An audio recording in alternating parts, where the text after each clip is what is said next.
Hi hello sweeties, welcome to my story world.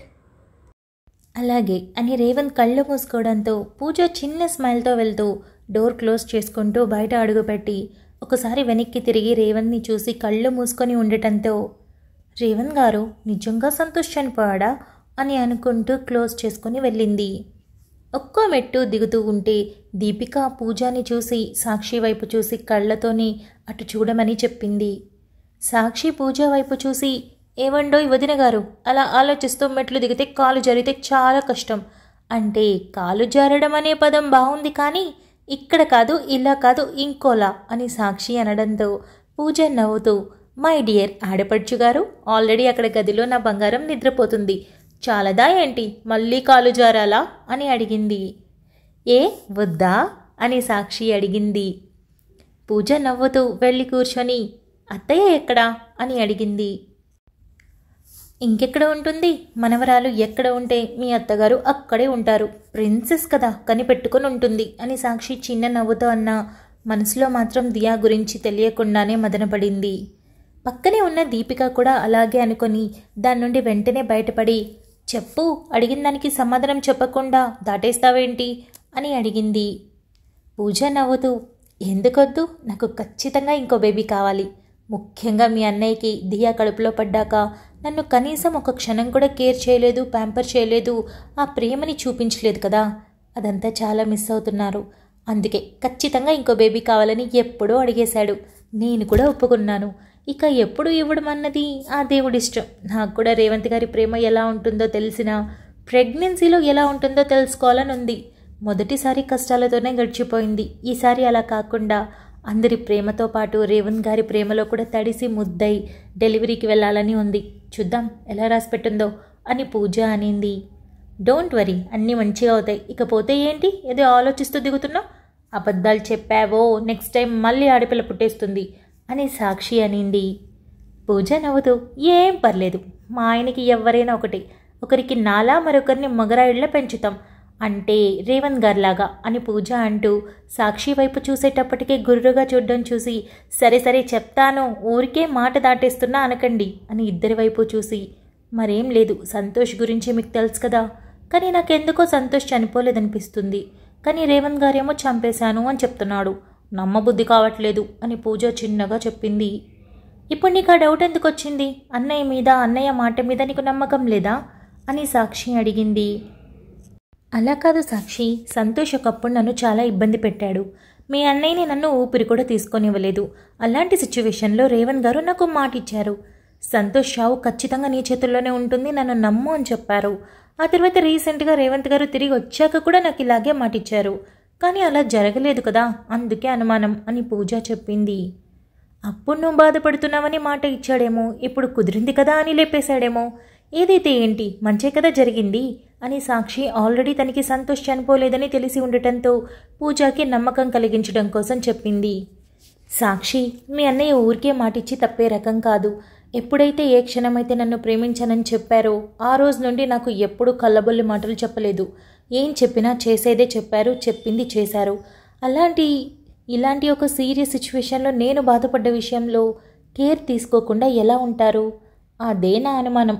పోనీలే, అప్పటి ఆలోచన ఎలా ఉందో అని సరిపెట్టుకుంటున్నా, ఎందుకో రేవంత్ గారి మీద నమ్మకం చావట్లేదు. ఇకపోతే ఈ విషయం రేవంత్ గారిని అడిగి నేను ఆలోచించేలా చేయాలనుకోవట్లేదు. ఇప్పటికే చాలా ఆలోచించి, చాలా అనుభవించి, చాలా స్ట్రెస్ అయ్యారు. ఇంకా కూడా అంటే నా వల్ల కాదు. అందుకే నేనేమీ అడగను. హ్యాపీగా రోజులు ఇలాగే సంతోషంగా గడిచిపోవాలి. ఒక ప్రశాంతమైన జీవితం మా ఇద్దరిదవ్వాలి. ఇంతకు మించి నాకు పెద్ద కోరికలు లేవు అని పూజ చెప్పింది. పూజ, ఏది ఆలోచించుకు, జరిగేది జరుగుతుంది. అన్నయ్య అన్నిసార్లు చెప్తున్నాడు కదా, చేసే ఉంటాడు. కాదు చేసేశాడు కూడా, ఇంకెందుకు ఆలోచించడం. ఇకపోతే ఇప్పుడు ఆనంద్ వెళ్ళాడు, దాన్ని పూర్తిగా సాల్వ్ చేసుకొని వచ్చేస్తాడు. ఇక హ్యాపీగా నువ్వు అన్నట్టు సింపుల్ లైఫ్ గడిపేయడమే అని దీపిక చెప్పింది. అంతా దేవుడి దయ. నా రాత మీద జాలేసి నా జీవితాన్ని నాకు తిరిగిచ్చాడా దేవుడు. ఆయన రుణాన్ని నేను నా జీవితంలో మర్చిపోలేను. నా లైఫ్లో నేను రేవంత్ గారిని ఎంత ఎక్కువగా కోరుకున్నానో ఎవ్వరూ ఊహించలేరు. అలాంటి ఒక వరం తిరిగి నాకు అందిందంటే నేను ఎంత అదృష్టవంతురాలనో కదా. చాలా హ్యాపీగా ఉన్నాను. ఇకపోతే ఎన్నో కష్టాలు పడ్డ సంధ్యాక లైఫ్ కూడా ఎల్లుండి పెళ్లితో హ్యాపీ అయిపోతుంది. చాలు, ఇంతకంటే నాకు ఇంకేం కోరికలు లేవు. మా ఇద్దరి లైఫ్ ఇలా ఉంది ఏంటని అందరూ బాధపడేవాళ్ళు కదా. ఈ దెబ్బతో అన్నీ సెట్ అయిపోయాయి. ఇక మీదట హ్యాపీగా ఉండొచ్చు అని పూజ చెప్పింది. ఈ హ్యాపీనెస్లో వెళ్ళి ఫ్రిడ్జ్లో ఉన్న ఐస్ క్రీమ్ తీసుకొని రావచ్చుగా అని సాక్షి కన్ను కొట్టడంతో పూజ నవ్వేస్తూ, ఈ సాకు పెట్టుకొని నువ్వు రెండోసారి ఐస్ క్రీమ్ తినడం అనుకుంటా అని పూజ అనింది. ప్లీజ్, ఆఫ్టర్ డెలివరీ కండిషన్స్ ఉంటాయి, ఏం తినలేను కదా, కనీసం ఎప్పుడైనా పెట్టొచ్చుగా ప్లీజ్ అని సాక్షి రిక్వెస్ట్ చేయడంతో, నాకు కూడా ఈ సాక్షి వల్లే క్రేవింగ్స్ పెరిగిపోతున్నాయి అని దీపిక అనింది. సాక్షి గుర్రుగా చూసి, చూసావా నా మీద సాకు పెట్టుకుని తను కూడా ఇది రెండోసారి తినడం అని అనడంతో పూజ నవ్వుతూ, సరే తెస్తానులే అని వెళ్ళింది. సాక్షి, పూజ చాలా హ్యాపీగా ఉంది. ఏంటో నాకు మాత్రం మన దియా గుర్తొస్తూనే ఉంది. మన బంగారానికి ఏం కాకూడదు, ఏదైనా జరిగినా దానికి ఆ దేవుడు వెంటనే సొల్యూషన్ ఇచ్చేలా ఉండాలి, తనకి వెంటనే క్యూర్ అయిపోవాలి, ఆ దేవుడిని ఏదైనా పెద్దగా మొక్కేసుకుంటాను అని దీపిక అనింది. నేను ఆల్రెడీ మొక్కేసుకున్నాను, ఏం చేద్దాం, ఇక్కడ మన కోరిక ముఖ్యం కాదు, ఆ దేవుడు ఏం రాశాడో అదే ముఖ్యం. ఆయనకి కనుక జాలి ఉంటే పూజా మొహాన్ని ఒక క్షణం చూస్తే తప్పకుండా అంత సరిచేసేస్తాడు. దియా బంగారాన్ని చూస్తే ఎవరికైనా ఒక మాట అనాలనిపిస్తుందా? అలాంటిది ఆ దేవుడు మాత్రం తనకి శిక్ష ఎందుకు వేస్తాడు? ఖచ్చితంగా తనకి నార్మల్ అయిపోతుంది, నాకు నమ్మకం ఉంది, చూద్దాం. సరే నువ్వేం మాట్లాడుకో, పూజ వస్తున్నట్టుంది అని సాక్షి అనడంతో ఇద్దరు ఇక నార్మల్గా మాట్లాడుకుంటూ ఉండగా పూజ కూడా రావడంతో ముగ్గురు కలిసి ఐస్ క్రీమ్ తింటూ మాటల్లో పడ్డారు.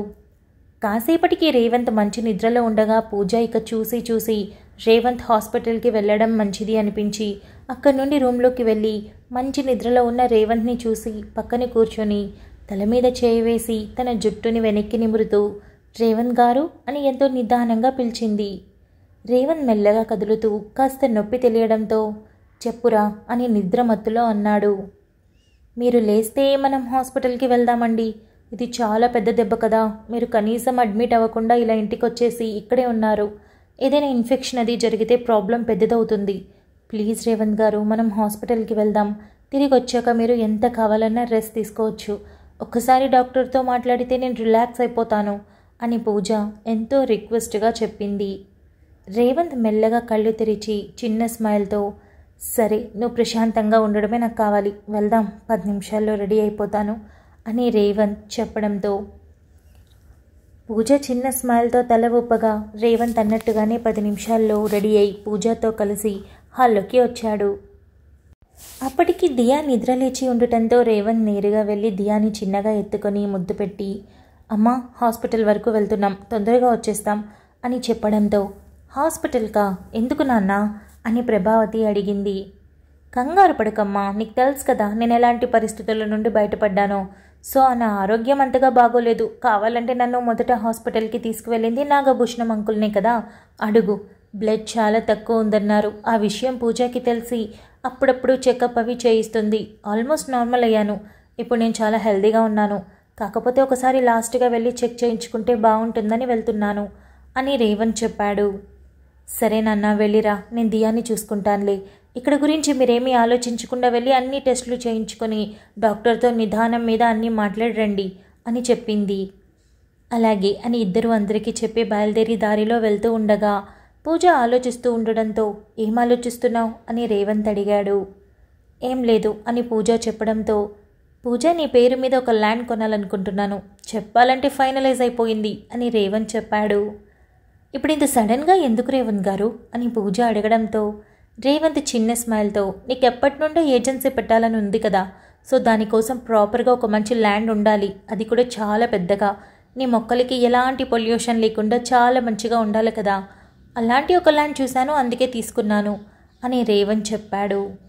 ఇందాక తీసుకోవాలి అనుకుంటున్నానన్నారు, అంతలోనే తీసుకున్నానంటున్నారు, ఏంటి రేవంత్ గారు మీరు నాతో ఆటలాడుతున్నారా అని పూజ అనడంతో రేవంత్ నవ్వేస్తూ, నేను ఫైనల్ చేశానంటే తీసుకోవాలన్న ఉద్దేశంతోనే కదా, ఇకపోతే తీసుకున్నట్టే అనుకో, ఆ ల్యాండ్లో వర్క్ స్టార్ట్ చేద్దాం అనుకుంటున్నాను, అంటే ముందుగా మట్టిని వేసి సదరం చేయాలి అంటారు కదా, అది చేయిద్దాం అనుకుంటున్నాను, నీ చేతితో స్టార్ట్ చేస్తే బాగుంటుందని నా ఫీలింగ్, నీకు ఎప్పుడు వీలవుతుందో చెప్తే అప్పుడు వెళ్దాం అని రేవంత్ చెప్పాడు.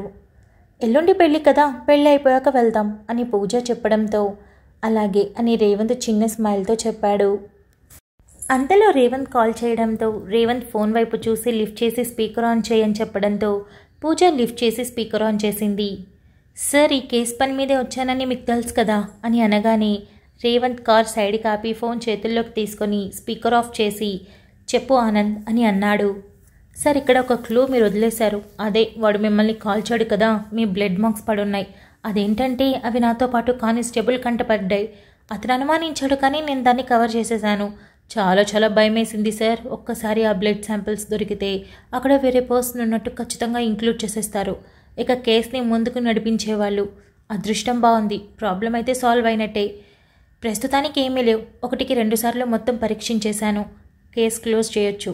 ఎందుకంటే ఆ సంతోష్ కనిపించకుండా పోయాడు కాబట్టి వాడే వాళ్ళ నాన్నని చంపాడని బుల్లెట్ రూపాన అర్థమైపోతుంది. కాబట్టి వెళ్ళిపోయిన సంతోష్ని వెడకడంలోనే ఈ జీవితం సరిపోతుందేమో అనిపిస్తుంది. ఇకపోతే ప్రాబ్లం సాల్వ్ అని చెప్పడానికి కాల్ చేశాను. ముఖ్యంగా ఈ విషయాన్ని ఎప్పుడు ఎలా క్లోజ్ చేయాలనుకుంటున్నారు అని ఆనంద్ సంతోష్ గురించి అడిగాడు. ఆనంద్, నీకు ఆల్రెడీ నేను మార్నింగ్ అంతా ఎక్స్ప్లెయిన్ చేశాను కదా, సో అదే జరుగుతుంది అని రేవంత్ పక్కన పూజ ఉండటంతో సింపుల్గా చెప్పాడు. సార్, ఇకపోతే ఒక విషయం సార్. ఇది నా పర్సనల్ విషయం, బట్ మీతోనే ఫస్ట్గా షేర్ చేసుకుంటున్నాను అని ఆనంద్ చెప్పాడు. ఏంటి ఆనంద్, పర్సనల్ అంటున్నావు? ఏంటది, చెప్పడానికి ఆలోచిస్తున్నావా అని రేవంత్ అడిగాడు. లేదు సార్, ఏమైనా దీపిక అచ్చ మన పూజలాగే సార్. నాకు బాగా అర్థమవుతుంది. తను కూడా పూజలో ఇన్నోసెంట్. నాలోనే ఒక ప్రపంచాన్ని క్రియేట్ చేసుకొని అందులో నేను తను తప్ప ఎవరిని ఊహించుకోవడం లేదు. అందుకే బహుశా చాటింగ్ పిచ్ అనుకుంటా అని ఆనంద్ నవ్వి, ఇప్పుడు ఆ ప్రపంచంలో నుండి నేను ఎక్కడ అడుగు బయటపెట్టి వెళ్ళిపోతానేమోనని భయపడుతోంది. అదే సార్, మన పూజ పరిస్థితి 2 ఏళ్ళు మీరు లేకుండా ఎలా గడిపిందో చూసింది కదా, ఆ భయం పట్టుకుంది. ఈ ఉద్యోగం మానేయమని ఎంతో మొహమాటంగా మార్నింగ్ అడిగింది. బట్ నేను సర్ది చెప్పి వచ్చేసాను. బికాజ్ ఈ ప్రాబ్లం మనది కదా సార్. ఇది సాల్వ్ చేసే వరకు నేను కంపల్సరీ ఉండాలి. నిజానికి తను అడగగానే నీ ఇష్టం, నీకోసం ఈ జాబ్ వదిలేస్తానని చెప్పాలనిపించింది. బట్ చెప్పలేదు సార్. కారణం ఈ కేసు క్లోజ్ అవ్వాలని. ఇకపోతే ఇది ఫైనల్కి వచ్చేసింది. దీని గురించి మొత్తం కంప్లీట్ అయిన తర్వాత నేను జాబ్కి రిజైన్ చేద్దామనుకుంటున్నాను అని ఆనంద్ చెప్పాడు.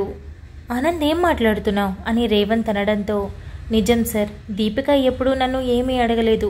నేను ఇచ్చిందే తీసుకుంది. తనకు తానుగా నాకు ఇది కావాలి అని పంతం పట్టి ఒక్కసారి కూడా ఏమీ అడగలేదు సార్.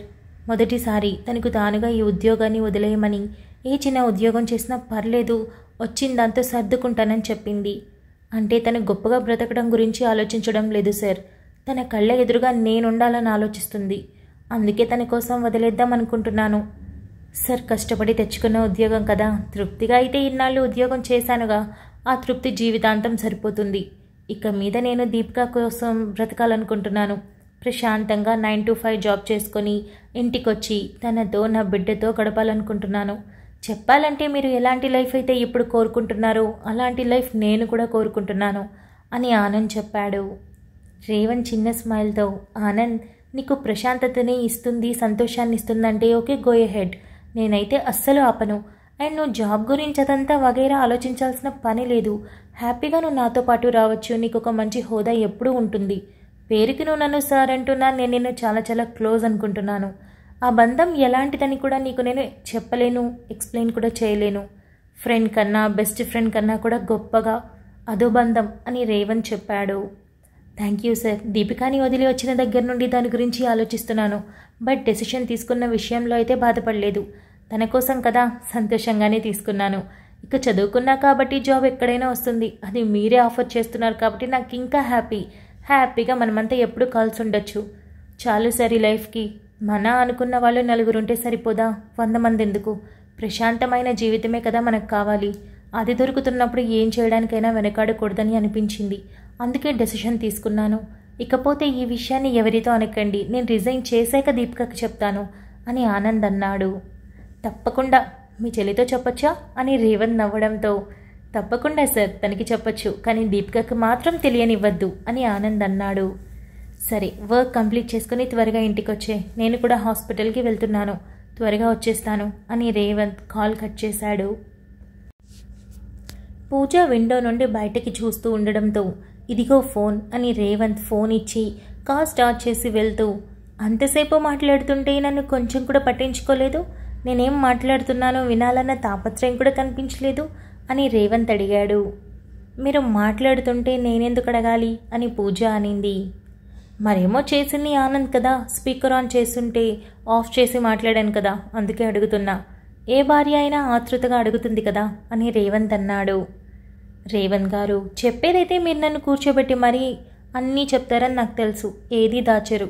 అలాంటిది స్పీకర్ ఆన్లో ఉంటే కారు సైడ్కి ఆపుకొని మరీ ఆఫ్ చేశారంటే అది పర్సనల్ విషయమని నాకు అర్థమైంది. ఇకపోతే నిదానం మీద నాకు చెప్తారని కూడా నాకు తెలుసు. అప్పటి వరకు వెయిట్ చేస్తాను అని పూజ చిన్న స్మైల్తో ప్రశాంతంగా చెప్పింది. రేవంత్ అదే నవ్వుతో పూజ వైపు ఒక క్షణం చూసి డ్రైవింగ్ మీద దృష్టి పెట్టి, ఆనంద్ జాబ్కి రిజైన్ చేయాలనుకుంటున్నాడు. నాలాగా ప్రశాంతంగా 9 to 5 జాబ్ చేసుకొని భార్యాబిడ్డలతో సంతోషంగా ఉండాలనుకుంటున్నాడు. అన్నింటికీ మించి ఇది దీపిక కోరికట, అందుకే ఆనంద్ నెరవేర్చాలని నిర్ణయానికి వచ్చేశాడు అని రేవంత్ చెప్పాడు. రేవంత్ గారు, నిజానికి ఆ ఉద్యోగంలో ఒక గౌరవం, ఒక హుందాతనం ఉంటుంది. అది వదులుకోవడం అంటే నిజంగా సంపాదించుకున్న వాళ్ళకి ఆ కష్టమేంటో, ఆ బాధ ఏంటో తెలుస్తుంది. కానీ చేసే ప్రతి ఉద్యోగానికి ఏదో ఒక గౌరవం అయితే ఉండనే ఉంటుంది. ఒకప్పుడు మీ వృత్తిని నేను ఎంతగానో గౌరవించేదాన్ని, ఇష్టపడేదాన్ని. కానీ ఒకరికి న్యాయం చేయడం మూలంగా తనని తాను కోల్పోవడమే కాకుండా తన కుటుంబాన్ని కూడా కోల్పోవాల్సి వస్తుందని అర్థమయ్యాక ఇటువంటివన్నీ మనకెందుకు, మనమేదో చేసి 4 రాళ్ళు సంపాదించుకొని సుఖంగా ఉంటే చాలు కదా అనిపించింది. ఈ రోజుల్లో పక్కన వాళ్ళ గురించి ఆలోచించకూడదండి. అలా ఆలోచిస్తే మన జీవితాలు సర్వనాశనం అయిపోతాయి. అదే నిజం కూడా అని పూజ బాధగా చెప్పింది. ఎప్పుడూ అవతల వాళ్ళ గురించి ఆలోచించే పూజ ఇప్పుడు ఈ మాట అంటూ ఉంటే తను ఎంతగా ఫేస్ చేసిందో అర్థమై ఒక క్షణం తాను అనుభవించింది గుర్తు రాగానే నిజమనిపించి పూజ వైపు చూసి, పూజ ప్రతి దాంట్లో ఒడిదుడుకులుంటాయి, అలాగే మా ఉద్యోగంలో కూడా. అన్నేళ్ళు సర్వీస్లో ఉండగా ఎన్నో కేసులు సాల్వ్ చేసినా ఎవరూ నా వైపు సంతోష్ వచ్చినట్టుగా రాలేదు. ఎందుకంటే వాళ్ళు చేసింది తప్పని వాళ్ళకి తెలుసు. కానీ సంతోష్ తను చేస్తుంది తప్పని తెలిసినా ఆ తప్పుని కప్పిపుచ్చుకునేందుకు ట్రై చేస్తూ ముందుకొచ్చాడే కానీ వెనక్కి వెళ్ళలేదు. కేవలం అలాంటి వాళ్ల కారణంగా ఇలా జరిగింది, అంతేకాని ఉద్యోగాన్ని తప్పు పట్టాల్సిన అవసరం లేదు. కానీ జరగాల్సింది జరిగిపోయింది, అనుభవించాల్సింది అనుభవించేశాం కాబట్టి ఇప్పుడు నాకు కూడా వద్దనే అనిపిస్తుంది. సింపుల్గా నిద్ర లేచి నీతో కలిసి టిఫిన్ చేసి ఆఫీస్కి వెళ్ళి తిరిగి సాయంత్రానికి వచ్చి ఎప్పటిలా నీతో దియాతో కలిసి ఓ 2 గంటల పాటు ముచ్చట్లాడి ఫ్రెష్ అయి డిన్నర్ చేసి ప్రశాంతంగా పడుకుంటే చాలు అనిపిస్తుంది. అందుకే నేను కూడా ఇక జాబ్ని తీసుకోవాలన్న ఆలోచనల్లో లేను. కాకపోతే నేను చనిపోలేదు, బ్రతికే ఉన్నానని గవర్నమెంట్కి క్లారిటీ ఇవ్వాల్సిన అవసరం ఉంది కాబట్టి ఇచ్చి అప్పుడు రిజైన్ చేస్తాను. ఇప్పటి వరకు నువ్వు తీసుకున్న బెనిఫిట్స్, పెన్షన్ ఏవైతే ఉన్నాయో అవి ఎలాగో నేను రిజైన్ చేశాక కూడా వచ్చేవే కాబట్టి అక్కడితో క్లోజ్ అయిపోతుంది. ఇక ఇప్పుడు ఆనంద్ నిర్ణయం తీసుకోవడానికి కారణం కూడా మనమే. మనల్ని దగ్గరగా చూసిన తర్వాత ఆ పెయిన్ వాళ్ళకి కూడా అర్థమైంది. అందుకే దీపిక అడిగిన వెంటనే ఆనంద్ కూడా డిసైడ్ అయిపోయాడు. ఇక అది ఆనంద్ సొంత నిర్ణయం కాబట్టి మనం ఏం మాట్లాడేందుకు లేదు. కాకపోతే దీపిక సంతోషిస్తుంది కాబట్టి ఆ విషయంలో మనం కూడా హ్యాపీ అయిపోవచ్చు అని రేవంత్ అన్నాడు. రేవంత్ గారు, ఇప్పుడు ఉన్నట్టుండి ఆనంద్ అన్నయ్య ఒక ఆఫీస్కి వెళ్ళి ఇంటర్వ్యూ అటెంప్ట్ చేసి ఉద్యోగం తెచ్చుకోవాలంటే కాస్త కష్టంగా ఉంటుంది కదా, ఎందుకంటే ఇప్పటి వరకు చాలా హై పొజిషన్లో ఉన్నారు కదా అని పూజ అడిగింది. అందుకే ఆనంద్ ఎక్కడికి వెళ్ళాల్సిన అవసరం లేదు. మన కంపెనీలో తనకంటూ ప్రత్యేకంగా ఒక పొజిషన్ ఇస్తాను. ఈ ఉద్యోగం వదిలినందుకు ఏ రిగ్రెట్ లేకుండా హ్యాపీగా ఉండాలి కదా అని రేవంత్ అన్నాడు. పూజ హ్యాండ్స్ ఫోల్డ్ చేసుకొని, ఆనంద్ అన్నయ్యకి మీరే జాబ్ ఇవ్వాలా? అవసరం లేదు, నా దగ్గర ఒక మంచి ఐడియా ఉంది, ఇప్పుడు కాదు తర్వాత చెప్తాను అని పూజ అనింది. నీ ఇష్టం, మీ అన్నయ్య ఇష్టం, ఏమైనా చేసుకోండి. నా దగ్గర ఓకే అంటే హ్యాపీ, లేదు మీరేదో డిసైడ్ అవుతానంటే మధ్యలో నాకెందుకు, ఆడియన్లా చూస్తూ ఉంటాను అని రేవంత్ నవ్వడంతో ఇద్దరు నవ్వుకొని మాట్లాడుకుంటూ హాస్పిటల్కి రీచ్ అయ్యారు.